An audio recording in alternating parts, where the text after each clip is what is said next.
Haywood County for 10 years. And I've been a communicator here that entire time in one form or another. And doing this job here, I'm talking to my neighbors. This is my home. This job and this work means everything to me. So Hurricane Helene was one of the most challenging storms or disasters that we've experienced in Haywood County. One of the most difficult parts about it for us was a lack of communication. It was very difficult for us to bring services to our community, to help people know where things were going to be at, where to find resources, and just simply to bring comfort to people who were hurting. It's a common problem to lose communication in the mountains due to our terrain challenges. It's not uncommon for small communities to lose communication, but for our entire community to be without cell phone, internet, power, and other utilities was a huge problem for us, and one that we didn't fully anticipate. But we did anticipate losing communication because it is a common problem.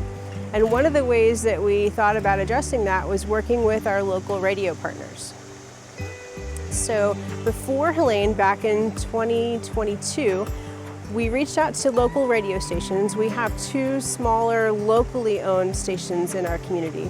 And we reached out to them and we asked them what it would look like to partner with them if we needed to reach out to our community without cell phone or other traditional modern ways of communicating. After Helene happened and all of the communication was down, everybody just felt lost. There were people isolated in their homes and their communities, and they could walk to their neighbor's house and ask them if they knew anything, but nobody knew really what was going on and what we were doing to try to make it better.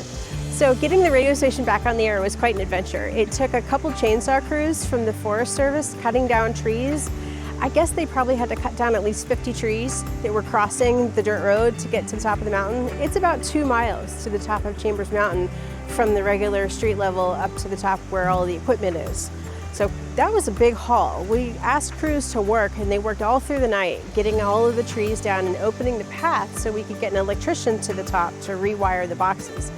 And once they got up there and wired it, we came with a technician from the radio station, and it was literally 2 long yellow extension cords that we plugged together, and there were probably 400 feet of just industrial extension cord like you'd use in your shop. And we plugged it together, tied the cords up, bundled the cord connections in plastic bags to keep the cows off of them, because there are cows that range the mountain up there. And then we plugged it in, and we had the radio in the truck turned on so we would know when the signal was live. And I'll never forget this country song blaring across the radio, and we were dancing and screaming and cheering on the top of the mountain. Nobody could see us. It was just the 4 of us up there working to get the station back on the air, but it was such a powerful moment because we knew right then that we could begin to communicate again live news and information and resources anytime we needed to. Haywood County's extremely grateful to our partners in the radio for all that they've done to be there and for their willingness to step up and partner with us to help keep our communities informed. They're our neighbors as well. And what we always talk about in Haywood County is neighbors helping neighbors, just being there for each other. So thank you, WPTL and WRGC, for being there for us and for your communities.